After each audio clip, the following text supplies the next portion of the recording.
really enjoy the interactive learning. I enjoy seeing familiar faces and meeting new people as well. It's just a great platform. Just want to check, is there anybody who is taking a class with us for the first time? No? Okay. All right. Okay. All right. So well, I'll just give you a quick plug on Get Setup. Ideally, we can see you on camera. That would be great. We're learning from each other, but we also really want that community spirit. You can request a recording of this class by just emailing help@getsetup.io, and we'll be glad to send it to you. If you are joining by live stream, welcome. Glad that you're watching. Best way to participate in our classes is to register for one and then join us, and you can ask questions right away. And Get Set Up, lastly, is not paid to promote specific products. So this is not meant to be an endorsement of Photoshop. Just want to give you a walkthrough because many people have expressed interest in it. So what we'll talk about today are just the basic features of Photoshop, just to kind of give you a feel for what you could do with just some basic photo edits. Then we'll talk about saving your photos in a particular format. There are some options there, and we'll talk about that a little bit.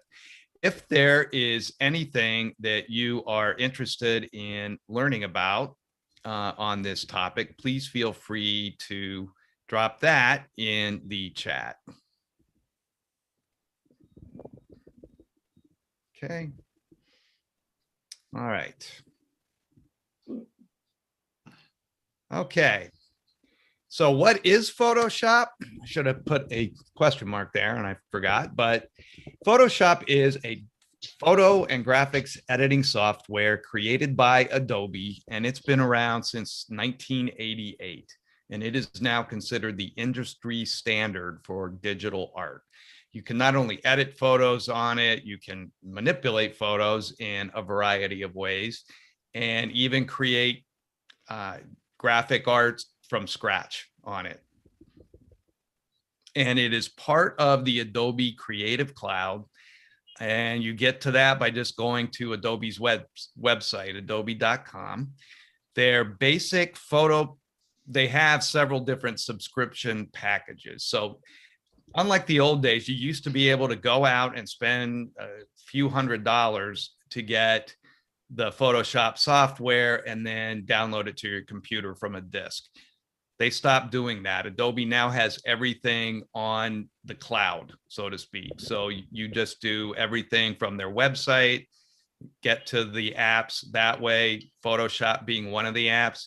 They have a basic photography package that costs $10 a month, and that includes both Photoshop and Lightroom. It also includes Photoshop for your iPad, and you get 20 gigabytes of cloud storage to save your work.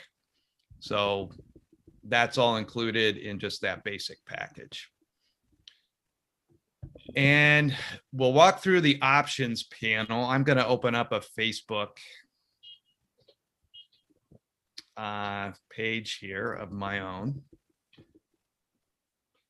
So when I open up the software on my desktop, it's going to look like this. Just kind of gives me this display. And if I wanted to create a whole new image, I would just click here, but I would rather open something, and I don't even need to open it. I can just go into my photo file and drop in any kind of, just a drag and drop. It should go in. Sorry to interrupt, but could I have the the slide, please, on the options?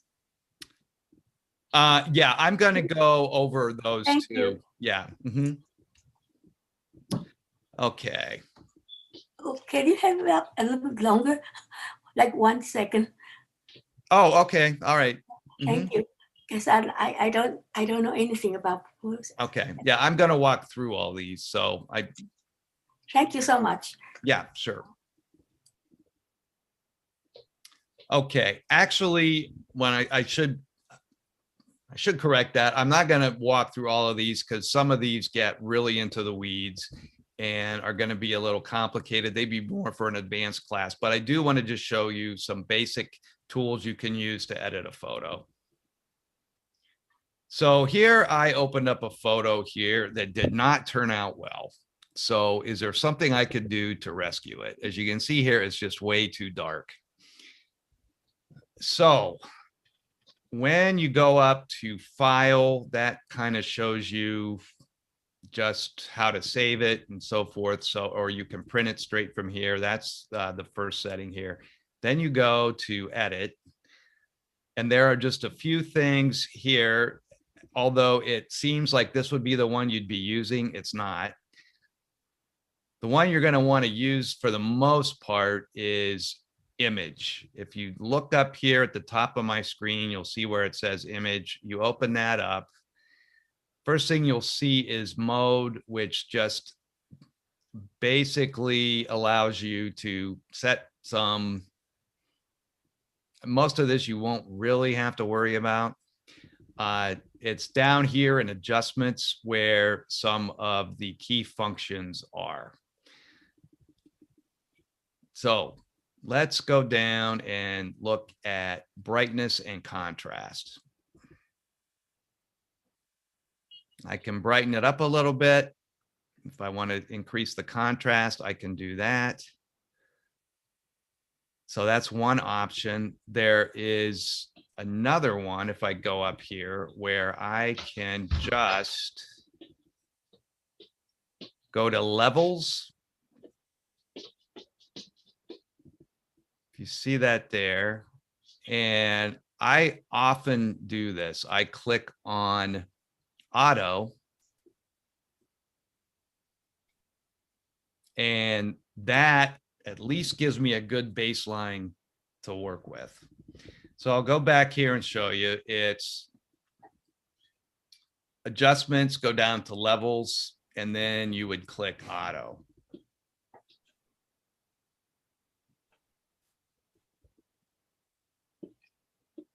But here you've got other options. Curves is just basically allowing you to work with make tonal adjustments. And it'll be an interface like this that you just move around. So that is a fairly simple approach to it. And you also can play with the exposure.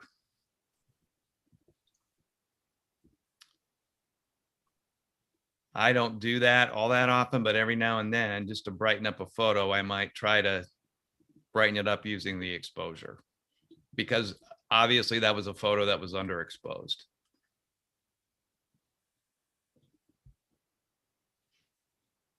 Okay.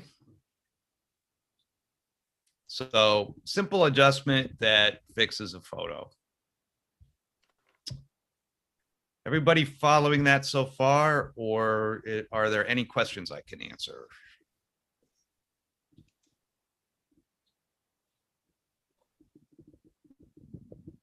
Okay. All right. And let me see, I've got I don't have the chat open, I don't believe. Let me check.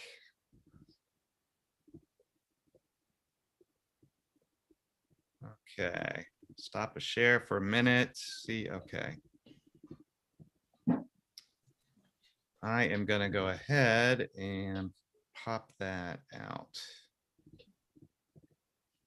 Okay.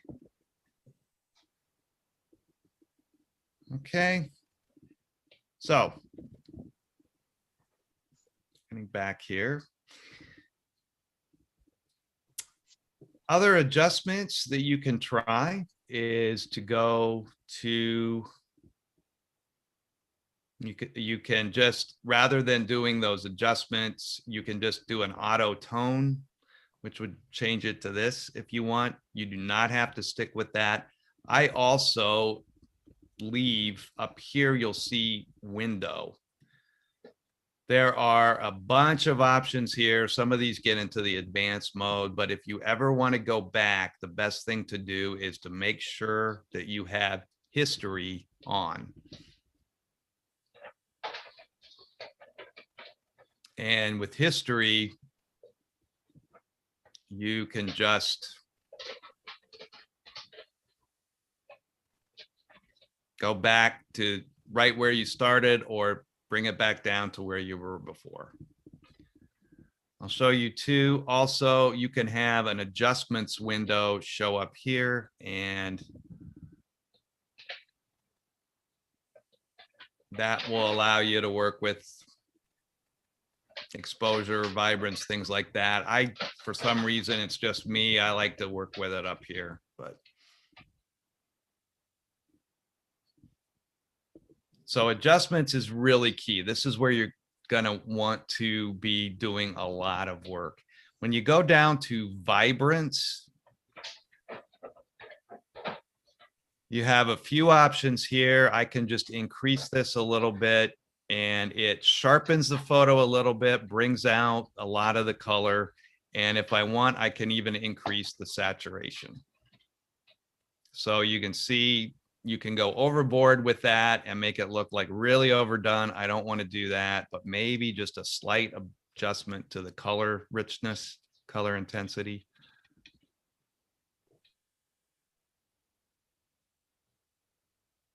Okay.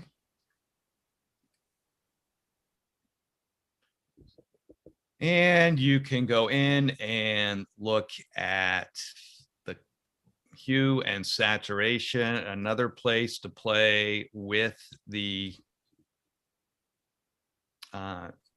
color intensity, but you can do something like this, which you probably don't want to mess with too much.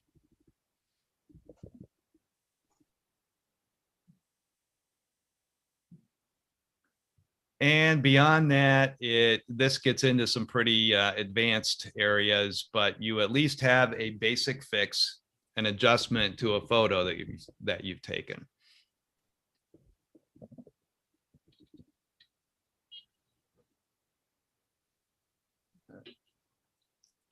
Any other questions I can answer so far? Yes. Yes. Hello, I think you might be on mute. Oh, I'm sorry. I take a lot of group videos or pictures for single photos of concerts where there are at least 50 to 100 members on stage. And my problem has always been, and I'm not quite sure, the white, setting the lighting. And sometimes in a hurry, I don't have time to set that. So oftentimes, I would like to take more of the soloist, but somehow their faces get either too bright so you don't even see the features, or I don't know if there's any remedy to that. There might be. If sometimes you can do a lot to rescue a photo on Photoshop. So that might involve a couple of things. That might involve just going in here and playing with the exposure a little bit, or the brightness or contrast, or even if you go in here, the curves. If you open up curves and just try to adjust things this way and see what kind of effect you get. And if you open this up, this just gives you different levels of contrast. Say I want to make it more medium, I can play around with that. It's pretty. Some of these have been recent additions to the platform, and they will send you, if you subscribe to this, they will let you know, you'll get a little alert on your desktop through your Creative Cloud account that there's an update. And where do we subscribe to? Is Photoshop? Yeah, you go to adobe.com and look at what they offer in terms of, they have several different options you have that you can get. And one of them is just a basic photo package, and Huh? that would just be $10 a month. Oh, it's per month. Yeah. I thought years ago, I know my late husband did a lot, and he was very good at it. Um, um, I, I thought he installed Photoshop. Yeah, that's Sylvia, you must have missed the first part of the class, but yeah, Adobe did away with that whole business model, and now it's all on their website. So you would get it through there and pay a monthly subscription. Now, if I already have it in the computer, it's still usable. Yes, Okay, but not as up to date. right, exactly. But I was wondering how, if it's too bright so that the features, the facial features are not there, how would Photoshop put features there? I mean, no Okay, matter let how me open up another example. That's what I was going to ask, if you could do a face for Yeah. us. Is that- Yes. Thank you. Yes. Okay. All right. Let me open up a new file.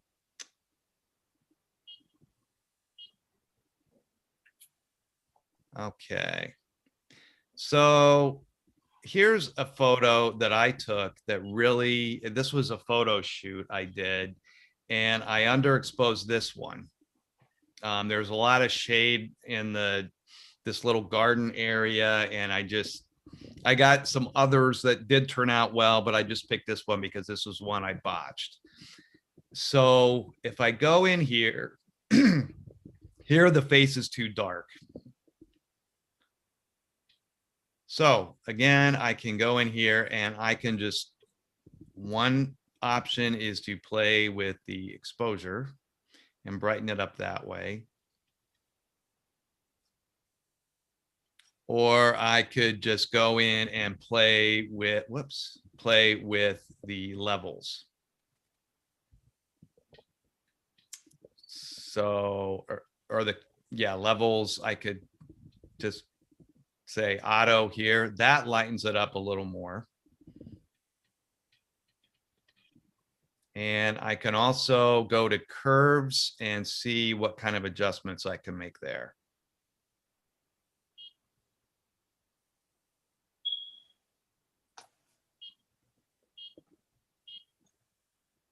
And there it gets a little better. Her face is now much more, much brighter and in view and so forth. So that's one way to adjust it. Let me see what would happen if I overexpose this. Say you shot it, whoops, that's way too much. Say I shot it like this. I overexposed it pretty badly. And I wanted to switch that. Here's where you could lower the exposure setting, or do something like, you go to gamma correction, sometimes that helps, although not here. And offset sometimes helps, but not in this case. So this one, you'd probably just want to definitely go with adjusting the exposure if you have something overexposed.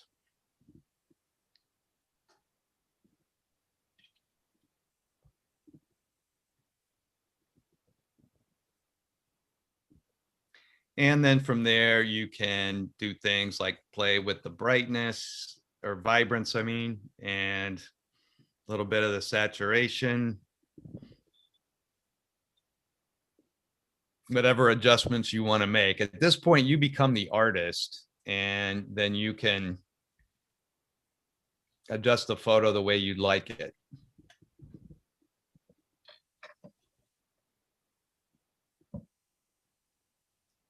Okay, one other thing that you can do with a photo, let me open up another one. Okay. say that you want to, where is it? The photo I wanted to use for this. Okay, I'll take this one. Okay, say you take a photo like this and you want to put a little photo filter on it.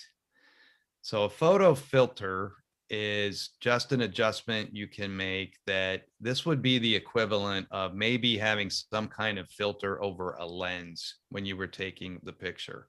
So in this case, it's a warming filter, and it just gives a little warmer of a look to the photo. And if I click on cooling filter, it makes it kind of bluer, so to speak. And they have several of these down here that you can just try. And sometimes I'll experiment with these to see if it gives a look that I want.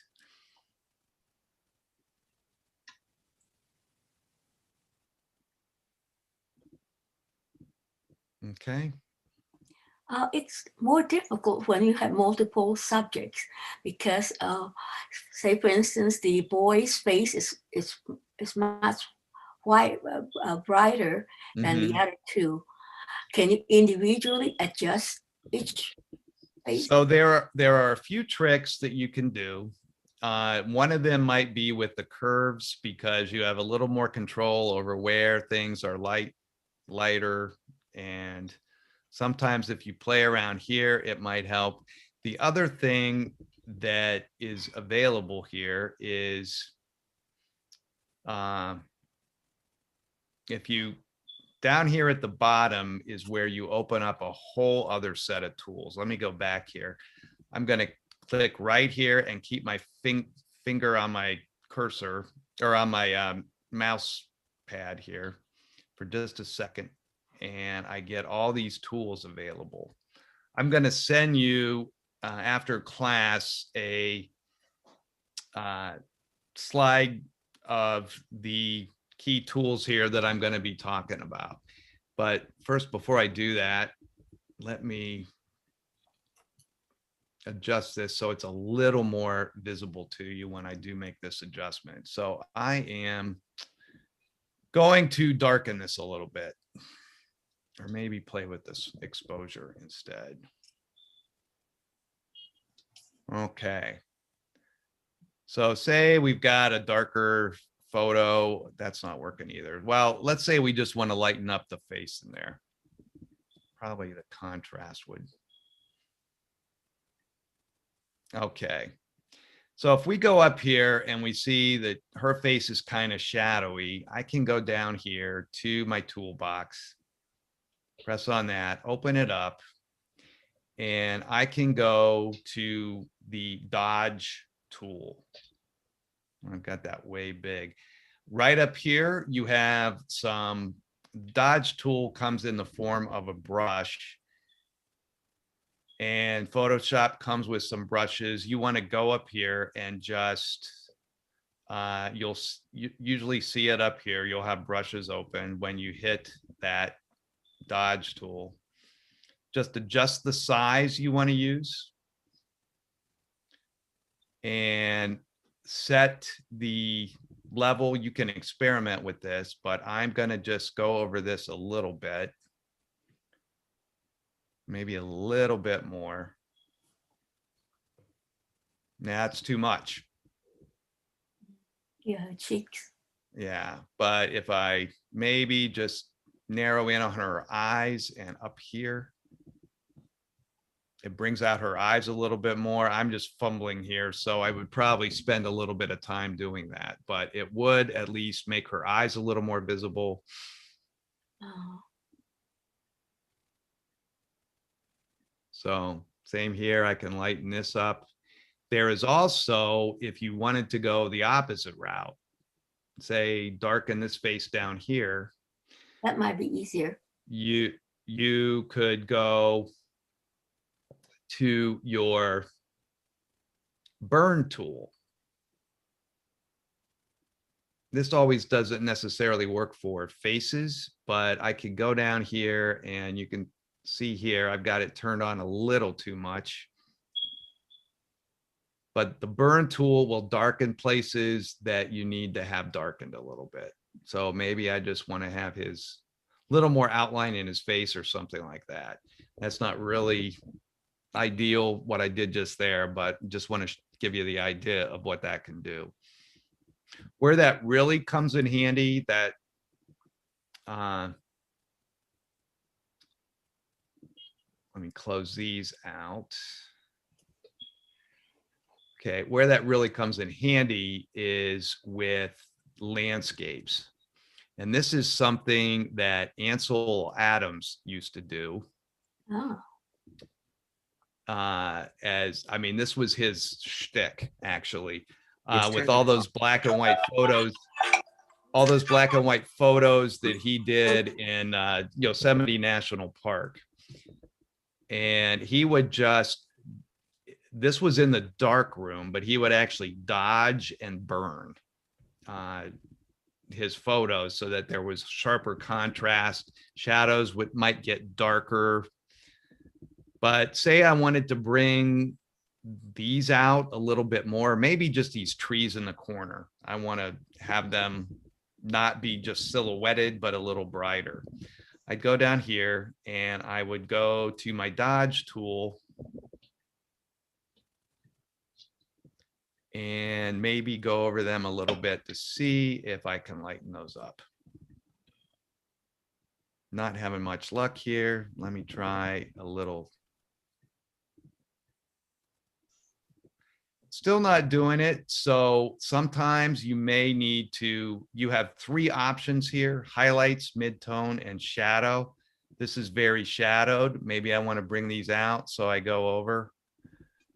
I think these are just too dark. I can't really rescue them. But if you look down here, I can at least brighten these up a little bit.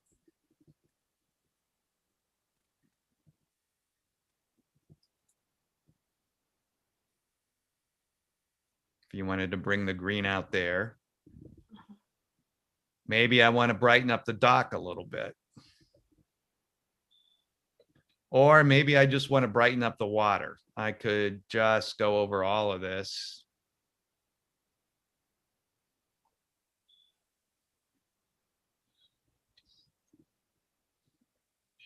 Ansel Adams' forte was black and white, and I Right. used to wonder. So it could also be used on black and white.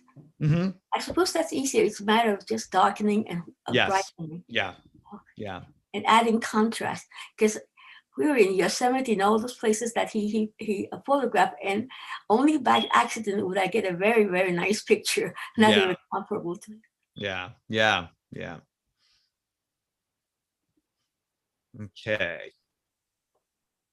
All right. So let me close that one out. And any questions on dodging and burning? Anything you'd like me to show again on that?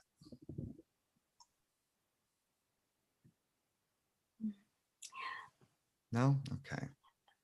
There is just too much to learn, and even experimenting with. I saw my husband doing, and you really have to know, well, at least have some idea of what dodge means and what burn will do. Or Right, right. Yeah. And, I'm just scratching the surface with Photoshop. I mentioned that I've been using it for a dozen years, and I still am learning new stuff on it every time I use it. And a lot of times I have to do tutorials online for myself if there's something I do want to do to a photo and I can't figure out. And so, yeah, it is like getting into a lunar ship or a spaceship or something like that and being expected to operate it right off the bat. It does take time. I just want to give you a little introduction to what it can do. And if you haven't bought the software or you're thinking about it, this kind of gives you an idea of just the basic capabilities, and there is so much more you can do with it. Scott, Yes. where can you find the tutorials? I think some of them may be on the Adobe site. Okay, I have also just gone to YouTube and just typed in Photoshop and maybe one function or edit that I want to do, and just type that in as a keyword and it shows up. And Thank you. usually there are several of them. Thank you.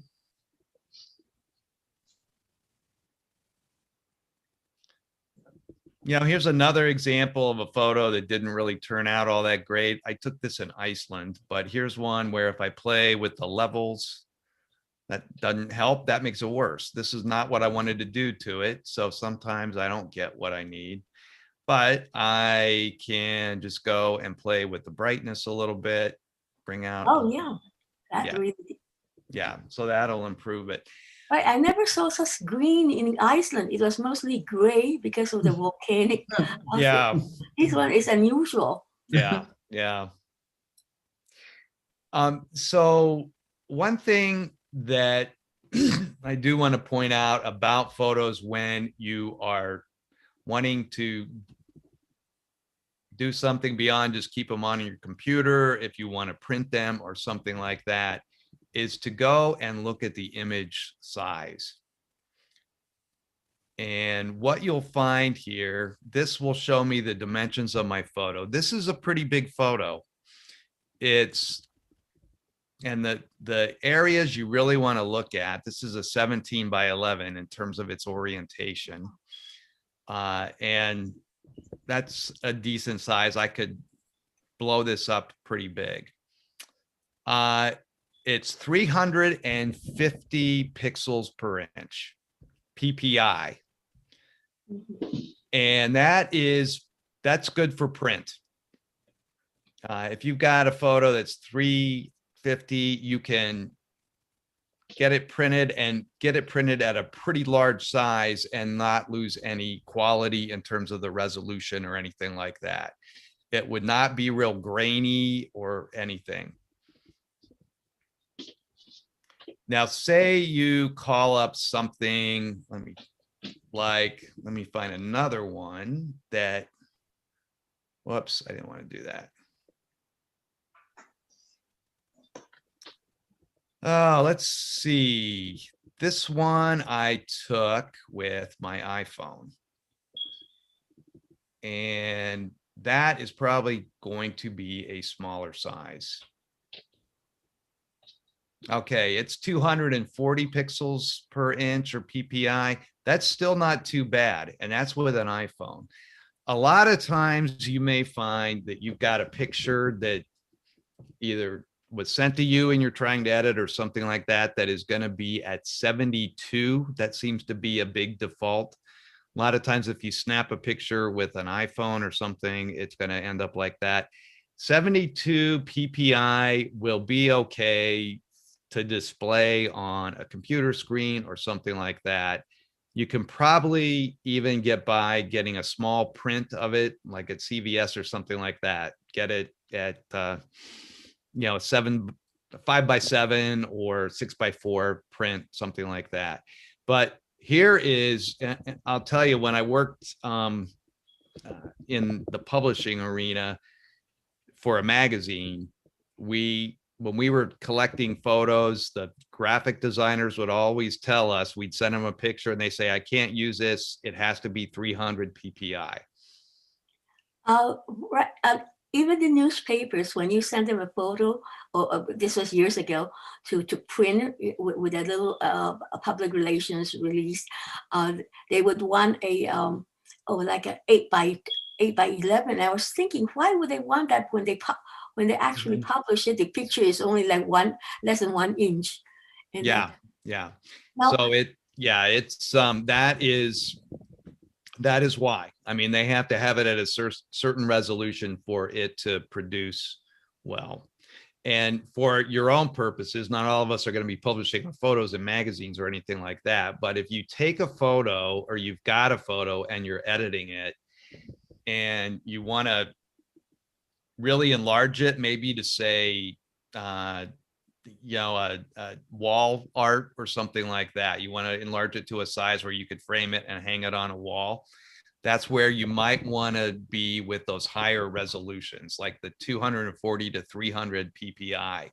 is going to look much better. If this had been 72 PPI and I decided I wanted to get like a 20, I'm trying to think of all the different sizes, like a poster size picture of this to put on my wall, it would not produce really well if it was at 72 PPI. Scott, can you change the PPI of a picture? Can you change it once it's done, or? You can sometimes, it's a stretch to take it from 72 to 300.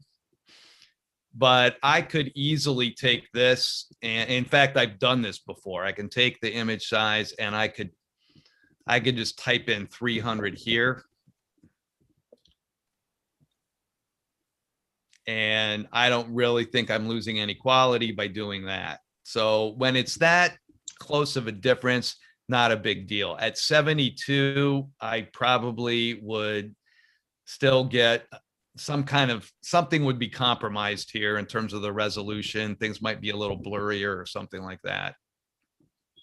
Thank you. Mm-hmm. Do pixels replace what dots are? Like years ago, Yeah. suddenly there are no more dots because I used to be in a dark room and you watch for the dots to Right. get bigger. Okay, Yeah, it's kind of the same concept. It's pixels are, a pixel is basically a point of light, I guess you'd say, on a digital screen. And so it is what exactly it says it is. It's 300 pixels in an inch here on this kind of resolution, or in this case, well, yeah, I just changed it to 300. So with that is apparently the same thing you would have with the little dots you'd see with print back in the newspaper days and magazines and things like that. Scott, Yes. do you know what the PPI is on most iPhones? I think right now, this one I took came out at 240. So Okay. that's not bad. iPhones take pictures at like 12 megapixels, I think, or something. So 240 is probably really the upper end of what you're going to be able to get, but that's a pretty decent picture for, Okay. yeah. Oh, would you know what the latest Galaxy, what do they call this? Galaxy S. They have the S21 now, but I have the S20 Plus, five something. Yeah, I don't know much detail about the Galaxy. I do know that their phones, Samsung's phones, tend to take pictures at a pretty high resolution, though, higher than the iPhone, I believe. So This one has five. I'm told that it's that's why my son gave me this, but I don't know that much. It's a lot better than my S7. mhm. So I see like little 5 dots in the back, and that's probably 5 cameras. But I don't know that in terms of pixels. Yeah, that you'd probably need to go into the settings of your phone somehow. And I'm not really able to direct you to that since I don't I'm an iPhone user, so I don't know that much about the Galaxy, but I do know my wife has a Galaxy that's about 12 or not 12, probably about 8 years old, and it takes pictures at about 20 megapixels. So there's a little difference there. Thank you. Mm-hmm. Okay. Do want to walk through saving a photo if you're going to save it on your computer, or if you're going to save it to do something with it later. So I can go here and put save as, and I get this interface coming up, and I say I'm going to save this on my computer. And I've got a name for it. Maybe I just want to put a name attached to it instead of just the number. And then I come down here and I've got some options in terms of the format that I'm going to save it in. The JPEG is what most people save photos for digital purposes. Or GIF, you used to see that a lot too. And I think some people still save them in that, but those are the two kind of big standards in terms of digital imagery. If you save it in Photoshop, it's just going to be a Photoshop document that's still editable in that platform, but you can't do much else with it.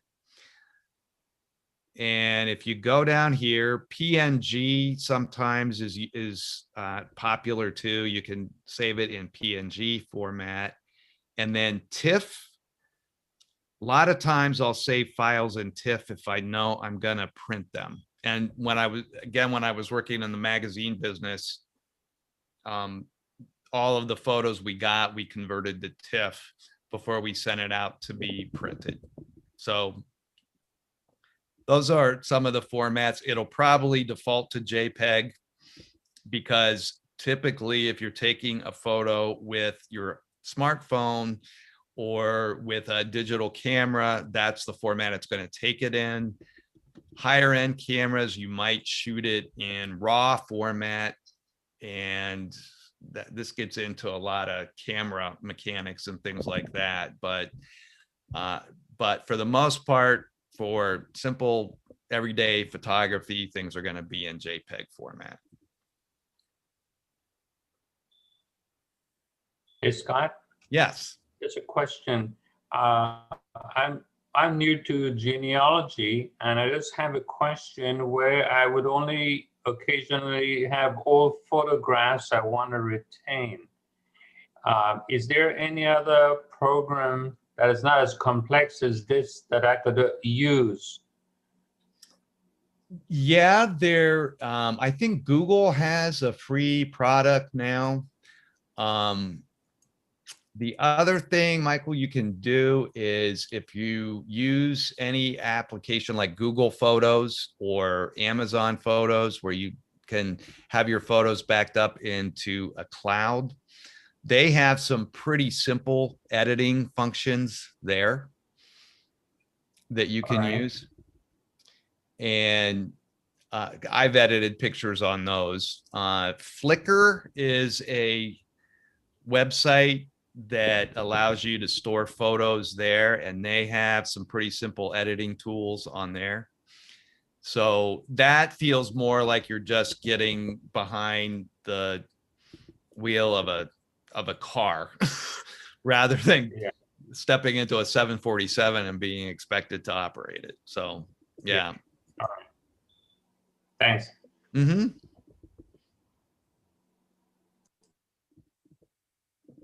Oh, there's one more I'll refer you to as well. And the app is free. You can get it, although they do have a premium account, and it's called Fotor, F-O-T-O-R. And I've used that one quite a bit, and it's really good. And it's a lot easier to work your way through.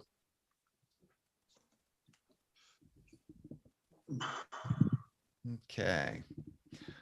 Other questions I can answer?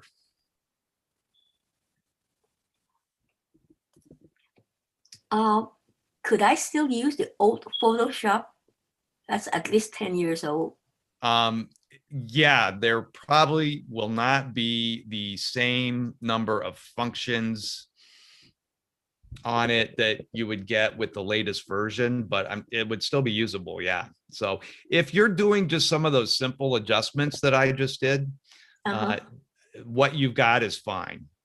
Most of the new features that have been added to it, that gets into, those are the hardcore Photoshop users that would probably want that latest version. But for simple photo editing, just adjustments, say cropping a photo, I didn't go over that, but if you wanted to crop a photo, let me go back to sharing my screen. Oh, cropping is simple, but it's already, that old one is already very, too much for me. I don't think I need all these new ones. Yeah, but all of these here are pretty much, I would imagine they're all these at the side here are on your the Photoshop program that you have. And those are pretty basic. So if you don't want to go any farther than that, you're in good shape with what you've got. Scott, I bought recently a new version, the 2021 version of Photoshop, and there is something new that I found useful. And sometimes when you take a picture, people close their eyes. Yeah, So they now have a feature where you can open the eyes, which I think is very useful. yeah, Oh, yeah. that's great to know. Yeah. Bruce, did you happen to check out also, I think there's a feature on there that can age people?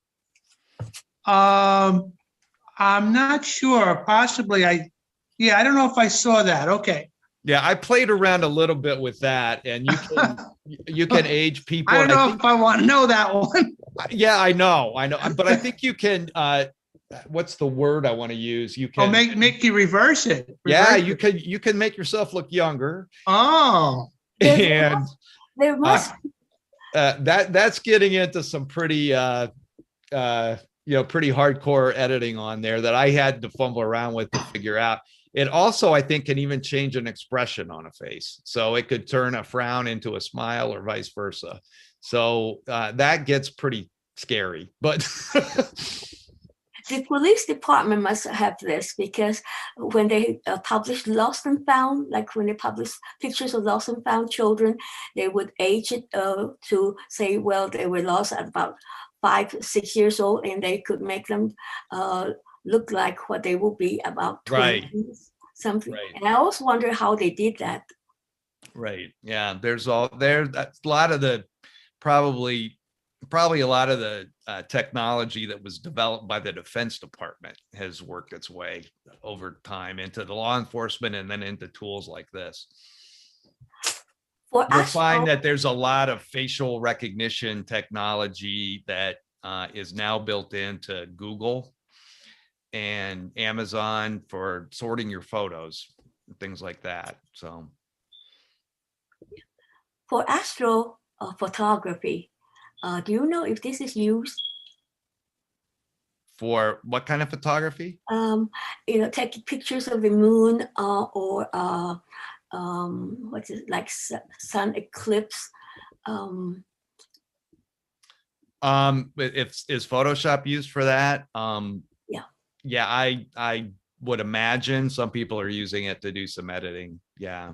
A lot of the photos that you'll see on places like Getty Images or something like that, and they're just really vivid, and you can pretty much assume that they did some editing to those photos before they posted them online, because sometimes you don't get greenery that bright in real life. It's just sort of beefing up the photo a little bit to really Used to make be it filters. a picture. So I don't know if they still use. And filters, sometimes they use those too.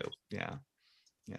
Well, I thought I've always identified Photoshop with Kim Kardashian photos. Oh, really? Yeah, well, those kind of photos where, the slimming and trimming, or Yeah. you make the rear a lot bigger than, or that kind of thing. Or I noticed when someone points out that they forgot to remove an arm or something, so there's like an extra arm or extra leg. That's what I thought they were using. Yeah. Oh, they do that at the Photoshop in New York. They have that photo show. They have the annual photo shows, and they have all the professional photographers there. And I remember one where I went in. He ran a portrait shop, and he would show us actual picture that he took of a model, and then how he did it. So all the glamorous shots, they all got. Yeah. Because I used to wonder, how do they look so perfect? Yeah. A lot of airbrushing and things like that. Yeah. And what interestingly, a lot of mobile apps, things that you can download to a smartphone now and use. In fact, I teach a class on that some of you may have been in, on photo apps. And a lot of them can do a lot of these things, and they're a lot easier to use than trying to train yourself on Photoshop. You can find all kinds of apps that can do those adjustments to a face, you know, get out blemishes and airbrush them and things like that. There are dozens of those on the App Store that you can use right on your mobile phone, and also a lot that you can download from for a desktop too. And if you're using Apple, I think they have their own version of kind of a competitor to Photoshop. And I can't remember the name of it, but it's Affinity or something like that. I can't remember for sure, but I think it's a considerably, it's a one-time purchase, and I think it's considerably less expensive. So if you're using a Mac, you might try that too. I'll ask about it. I have a Max. Yeah. Oh, Okay, well, we're right getting close to the end of the hour. I just want to go through a little The joys of travel are wherever Ah. your journey takes you. Peaceful wrap up parks, here. So let me share my great screen. cities, across the sea, So, in summary, Or you just can across use town. Photoshop to make even just when some we can't basic travel edits like physically, we can venture contrast, out in brightness, spirit. saturation, things like that. Travel And is a there are simple mindset. tools for cropping the photo, dodging Travelers and burning, follow their and sharpening, dreams. things like that. You just And look in mine that toolbox Generally take me that I to showed Europe. you, and it can help fix specific areas within a photo even. And you can save a photo in PSD format, which is the Photoshop format, if you want to come back to it later and do some more adjustments. When you're done with it, you can save it as a JPEG, a GIF, a PNG, or a TIFF. Those are probably the most ideal formats to save it in, and you're good to go. Okay.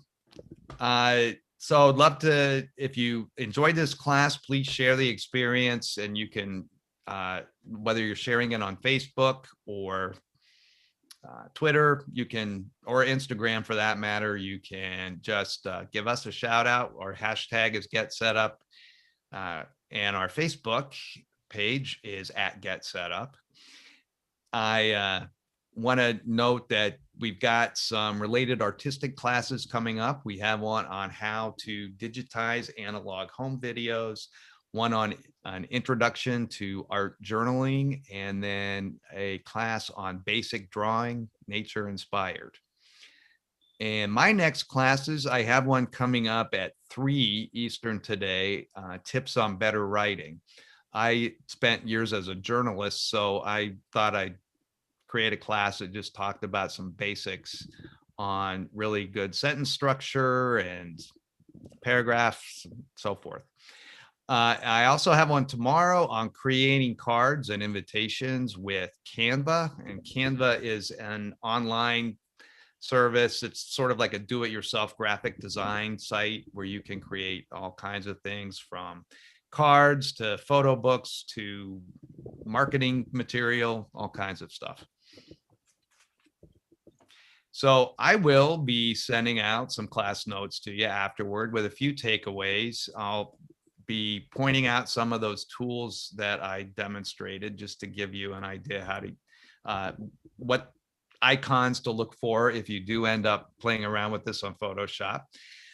You'll also get some other class suggestions and a link to the schedule, and also a place to give some feedback. So if you notice here,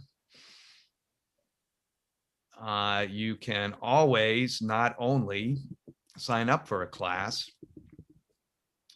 but once you do, you can tell friends about it. If you want somebody, this is a relatively new addition to our website. But if you want to maybe tell a friend, hey, you might want to take this class with me, you can share it on Facebook or WhatsApp, or just email it to them.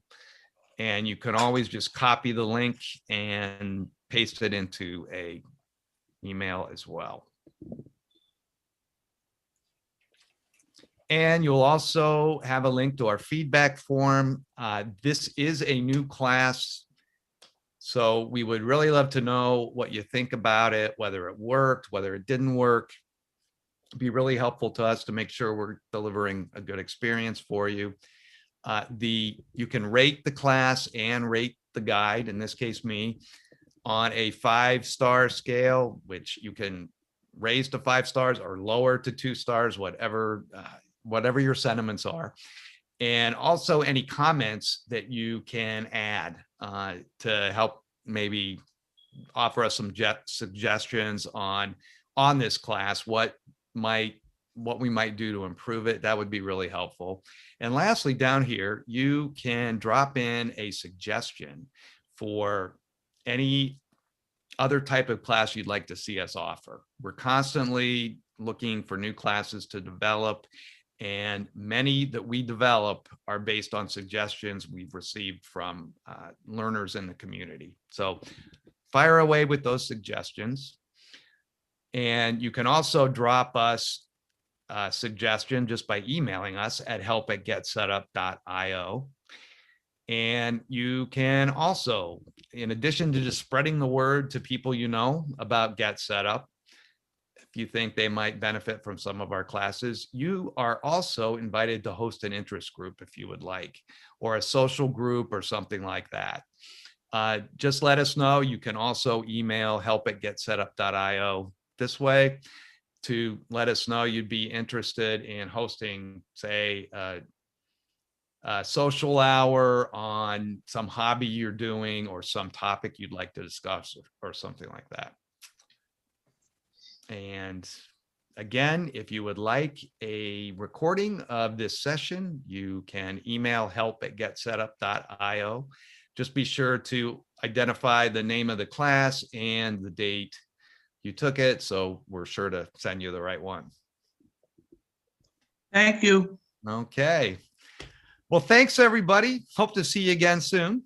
Thank you so Appreciate much. It your was very time. interesting. Oh, good. I'm glad you liked it. Yeah. And thank you for explaining all of the details at the end on all the different, programs and how to use the app, because I found it helpful. I was having a little struggle a couple times. So thank you so much. I look forward to, I think I'm already scheduled for one of your afternoon classes. So. Oh, great. Okay. Yeah, I'll see you again. Look to see you again. All All right. righty. Bye-bye. Okay. Take care, everybody. Yeah. Bye-bye. Small world. I just noticed. I read somewhere from Bowling Green. I took my graduate journalism class in Ohio too. Ohio really? University in Athens. Yep. That was years ago. In Athens at Ohio University? Yeah. Yes. Yeah, that's my father's alma mater. Right. It's just a beautiful small town. Yeah. And then I was going to move on to the University of Michigan, because actually I went to Ohio because my fellowship at Michigan was extended to the other one, so anyway, to make it, it's great to see a small world. Yeah. I didn't notice. Yeah. That's where I had my second major. That was my journalism class. Actually, I majored in mass communications. Okay. Yeah. Thank you so much, Scott. Okay. Thank you, Sylvia. Okay. Everybody have a good one. Take care. Have a good day. All righty. Bye-bye.